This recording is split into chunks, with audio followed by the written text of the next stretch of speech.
ensayos de Roberto Bolaño. Buenas tardes a todos, muchas gracias por estar aquí. Trabajo proceso de actualización del ensayo de Roberto Bolaño, forma parte de un estudio más extenso, centrado principalmente en el trabajo teórico del escritor chileno Martín Cerda. Esto está publicado en la revista Estudios Filológicos de Chile, y hoy día yo voy a dedicar la ponencia a solo una parte de este estudio, y principalmente el cuerpo de análisis va a ser los textos de no ficción de Roberto Bolaño. El presente trabajo tiene por finalidad analizar cómo el ensayo literario de Roberto Bolaño, El exilio de la literatura, exige para su interpretación, tal como indica Humberto Eco en su modelo metatextual emanado de los niveles de cooperación textual, la realización de una serie de pasos complejos, paseos inferenciales, búsquedas ideológicas, revisión de aspectos estructurales y aprovechamiento de conocimientos previos recurriendo a la enciclopedia personal y a la información externa. Por ello, se plantea como hipótesis que el lector modelo de exilio y literatura se reconstruye a partir de la reorganización textual, fragmentaria, intertextual e irónica del texto, conceptos que Martín Cerda desarrolla en sus obras a fin de caracterizar el género ensayístico. La presencia de estas estrategias textuales que Martín Cerda desarrolla en trabajos como La palabra quebrada determina, de acuerdo a la hipótesis planteada, la compleja cooperación textual que el eventual lector empírico debe realizar frente a un escrito de Bolaño como el antes mencionado, y ante otros corpus textuales del género del mismo autor, tales como literatura más enfermedad igual enfermedad, o Déjenlo todo nuevamente, primer manifiesto infrarrealista, que se tendrán como punto de referencia. En esta oportunidad yo voy a dedicarme principalmente a la fragmentación, y solo la ironía y la intertextualidad las analizaré de modo complementario. Algunas consideraciones preliminares. Roberto Bolaño, ¿cierto? 1953 al 2003, fue un escritor chileno nómade en su vida y escritura. Gran parte de su crecimiento como autor lo realizó en México y España, pero siempre vinculado a nuestro continente y a Chile. Esta experiencia móvil y multifacética, plagada de atmósferas y discursos, mitos y descentralizaciones de grandes figuras e instituciones que alimentan con lugares comunes nuestra visión de la literatura, forman parte de su estilo y nutren su devenir poético, narrativo y ensayístico. Encontramos como tópicos en su literatura el viaje, el carácter errante del ser humano y el desprendimiento de muchas convenciones y ataduras sociales, al punto de llegar a la marginalidad. Tanto así que la selección de personajes y voces que Bolaño utiliza a la hora de diseñar sus mundos ficticios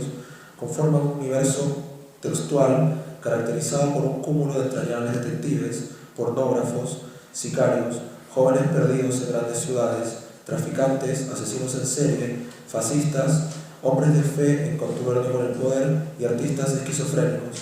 todos cruzados por una peculiar obsesión, a saber, los vasos comunicantes que subyacen entre el arte en todas sus manifestaciones y la violencia más cruel. Su obra es, por tanto, un guiño constante al oficio obsesivo y degradante del creador, al proceso que se sufre al asumir la apuesta total de la escritura, y en tal medida existe en el hueso de su bibliografía una revisión permanente de la figura del hombre y mujer que escribe. Como dice Blanchot a propósito de Baudelaire y muchos románticos alemanes, cito, casi todos intentaron sustituir la nostalgia de una totalidad perdida por la utopía de un libro total del que cada uno de ellos dejó solo algunos fragmentos adensados, temblorosos, casi trágicos. Rastro de un esfuerzo fallido, sombra de ese libro total. El fragmentario romántico fue una forma estéticamente válida y a la vez el producto de una ciencia del mundo insuficiente. Cierro la cita. Bolaño en tal medida se muestra como un autor prolífico y abierto a una variedad de géneros como creador. Su literatura se sustenta en el fragmento y la intertextualidad, en los cruces inesperados y el dialogismo que entablan sus poemas con la prosa y viceversa. Bueno, para referirme a la fragmentación, tengo que señalar que esta afecta, ¿cierto?, la estructura de la obra, principalmente en lo que se refiere a las reglas de correferencia y a las estructuras ideológicas. Esto de acuerdo al modelo metatextual de Humberto Eco. En el ensayo Exilio y literatura de Roberto Bolaño se alteran las reglas de correferencia y las estructuras ideológicas, condicionando el recorrido e interpretación que hagamos del texto. De este modo, podemos entender el mosaico de situaciones que se plantean de forma errática en el texto de Bolaño, la cantidad desmesurada de información y en apariencia inconexa, los saltos en la modalidad del discurso y asimismo la variación que el autor va procurando en la temática, pues si bien el título Exilio y literatura propone al lector empírico un tema bastante delimitado y en ese grado determina o al menos orienta las expectativas frente a la materia que el destinatario eventual deberá enfrentar, el exilio y su relación con la literatura, la realización final del texto flexibiliza y muta el contenido y recorrido a realizar. Este fenómeno promueve en el lector empírico ingenuo la idea de encontrarse ante un cuento, una crónica vivencial o incluso la divagación propia de un diario de vida más que frente a un ensayo. Esta respuesta a la lectura está motivada principalmente por la ruptura de unidad del tema central, algo que se procura evitar en los llamados textos objetivos, los cuales persigan entregar una verdad de modo directo al lector. Por tanto, un lector que actualiza en términos lineales con un centro definido responde a una lógica cultural que podemos asimilar al modelo que plantea el árbol de Porfirio. Al respecto, Eco dice, cito, toda la Edad Media se encuentra dominada por la persuasión, sin duda inconsciente, de que el árbol reproduce la estructura de la realidad, sospecha neoplatónica de la que no se ven libres ni los más rigurosos aristotélicos. El árbol, construyalo Porfirio como lo construya, según Eco, termina fragmentándose en infinitas diferencias, sin orden jerárquico alguno. El diccionario, por su propia dinámica interior, se ve convertido en enciclopedia. Una mirada lineal y básica de la lectura e interpretación, dada por el uso de textos construidos bajo el modelo de Porfirio, no permite que el lector desarrolle una enciclopedia o competencia intertextual que aliente la cooperación activa a través de paseos inferenciales. Todo lo contrario, busca la clasificación y procesos que van de lo general a lo particular en una red limitada de significación. La enciclopedia, como contexto que representa la base del pensamiento de Eco y su modelo metatextual, es para el lector una red de textos a los cuales puede recurrir y con los cuales puede establecer vínculos solidarios de cointerpretación, incluso si estos son inesperados o abren el entramado hacia otras realidades. Saleta de Salvador Ágara lo plantea en su ensayo La semiosis ilimitada del hipertexto como texto en acción y nos informa que Eco estudia la noción enciclopédica como una red de estructuras excéntricas, no ramificadas, no arbóreas, sino rizomáticas con infinidad de temas que se entrecruzan.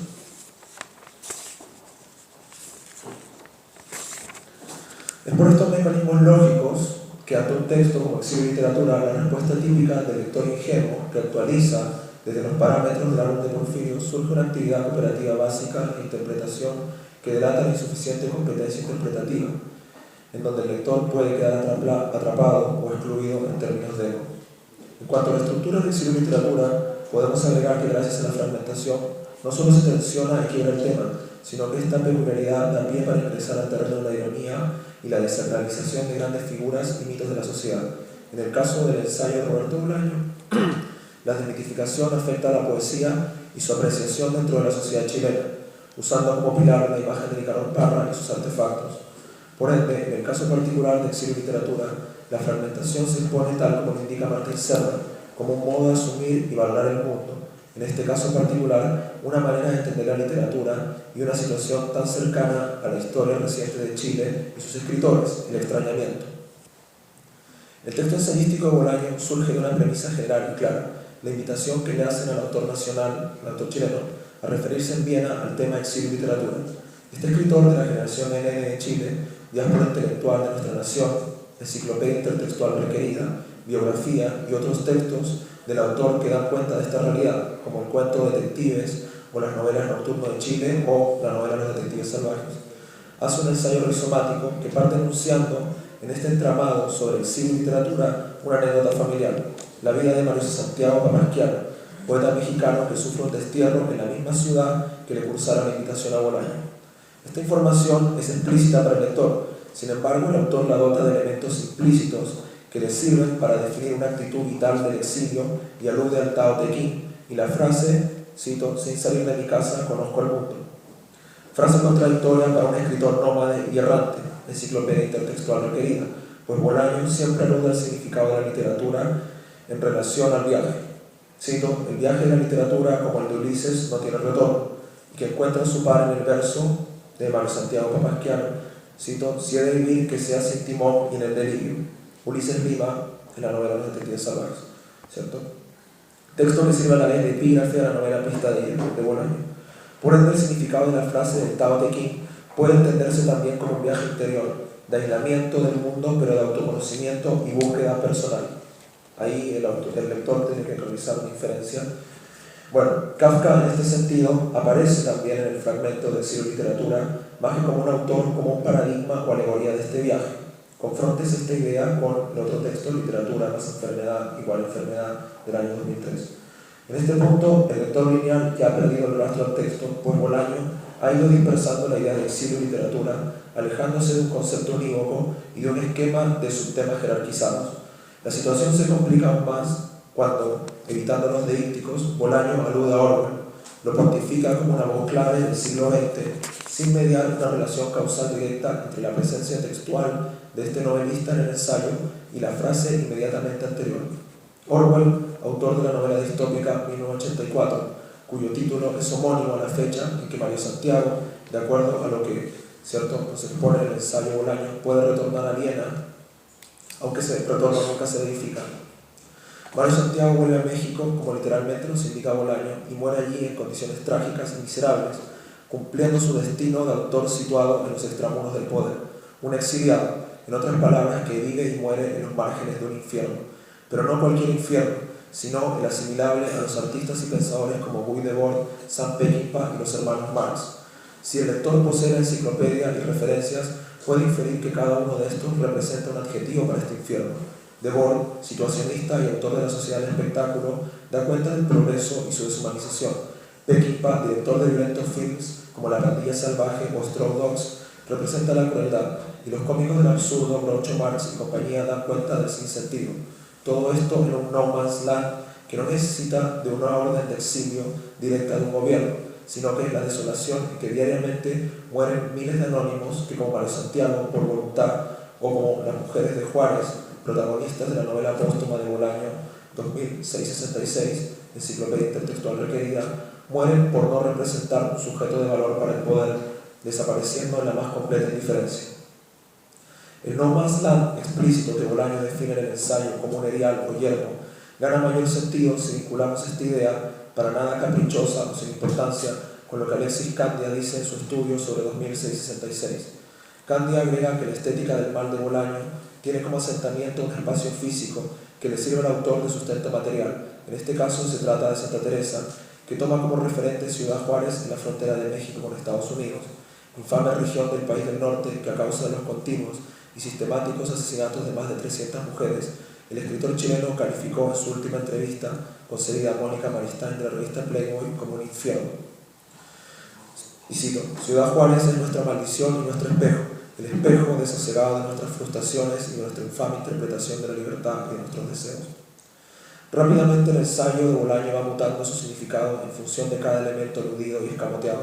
pero esto no termina en esa primera red de relaciones. En el segmento opuesto de Exilio y Literatura encontramos la figura de artistas que lucran con la imagen autoflagelante del exiliado, una noción que se contrapone a la actitud vital del exilio, pero no por eso excluida o menos detallada en la lectura, pues contrario al modelo de Porfirio, en el ensayo de Bolaño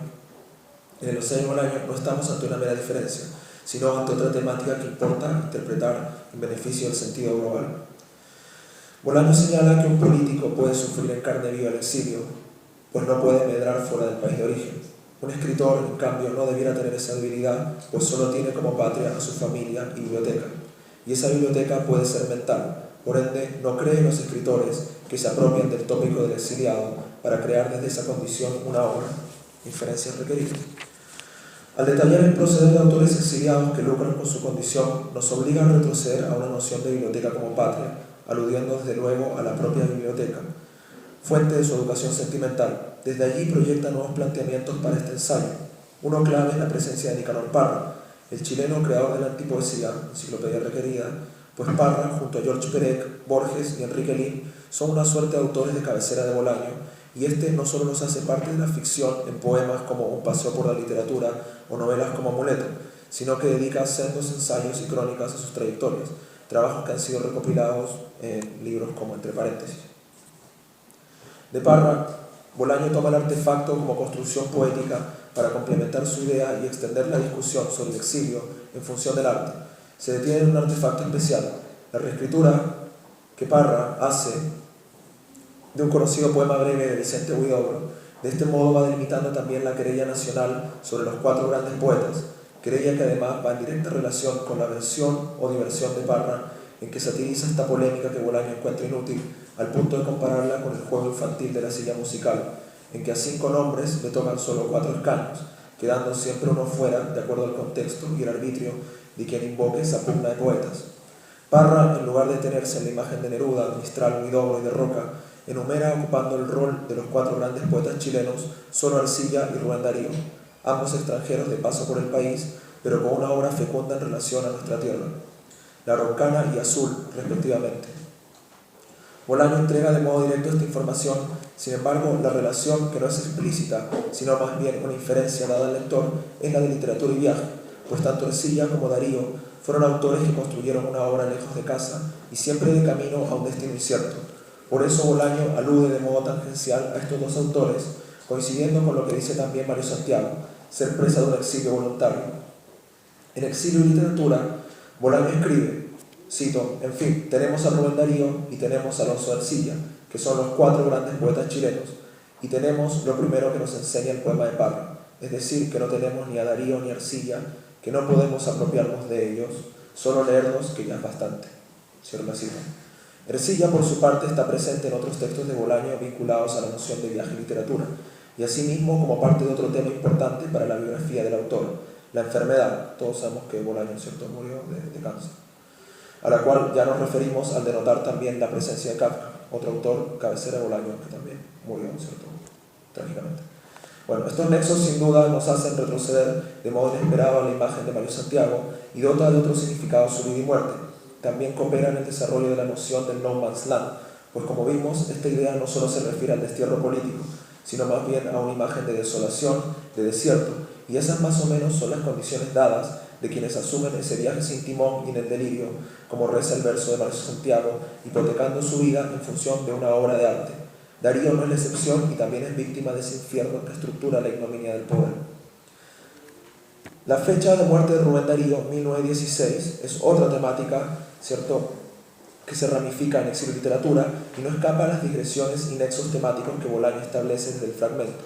A propósito de esta mención, el autor del ensayo recuerda la muerte de otro importante poeta universal, el austriaco Georg Strahl, que falleció en 1914. Bolaño presenta explícitamente esta digresión, una alusión para nada casual, pues Strahl, además de estar vinculado por nacimiento al país europeo Viena, vinculado a Viena, desde el cual emana la invitación que da origen al ensayo, en modo más sutil, Strahl representa otro tipo de exilio o destierro, el de un joven que abandona sus estudios para iniciar una labor extraña y alienante, la de un farmacéutico. Hay que agregar a esto un conflicto ético-creativo que Bolaño vincula a su obra, que vincula a su obra 2666, a esa figura de hombre alienado por su trabajo, de funcionario de botica que no es capaz de interpretar, ¿cierto?, una novela inmensa como 2666. Bien, Bolaño nos entrega entonces, a punta de fragmentos dispersos, nociones interrelacionadas del exilio que dialogan con sus otras obras y con gran parte de la literatura universal y la historia cultural de Occidente, atreviéndose a introducir imágenes proféticas y apocalípticas del camino que sigue nuestro continente. Rizoma de sentidos que sería imposible de entender e interpretar bajo una lógica basada en el paradigma de Porfirio. Bien, para concluir, ¿cierto?, en vista del tiempo y la llegada de más ponentes, voy a señalar que la fragmentación como forma de escritura altera las expectativas del lector y modifica la lectura al incidir sobre las reglas de correferencia, saltos de temas y alusiones sindeícticos o marcas explícitas. Asimismo, se apunta a las estructuras ideológicas, pues la fragmentación, tal como indica Cerda, radicaliza desde la escritura y el pensamiento una mirada en crisis que el escritor detenta ante la sociedad y sus productos culturales. La ironía, por su parte, no alcanza a mencionarla, pero bueno, afecta a las estructuras del mundo y las extensiones parentetizadas, pues pone en jaque la idea de verosimilitud al jugar con la ambigüedad y el descreimiento, pues durante todo el ensayo Bolaño asume una voz dubitativa y contradictoria, no solo de su propio pensamiento y capacidad, sino que desde ese ángulo de un tema acreditado y tópico dentro de nuestra mirada nacional, el exilio, y todos los que de algún modo han usufructado de la posición de víctima, ¿cierto?, genera una sátira. Por último, la intertextualidad demanda información adicional frente al diccionario básico y hace alusión constante a las circunstancias de enunciación. En esa medida también se comprometen estructuras ideológicas. Por esta razón, todas las alteraciones en el acto de codificación del texto forman parte de las condiciones de comunicación concretas de un texto comercial y literatura, reforzando la idea de eco de un lector modelo, ¿cierto?,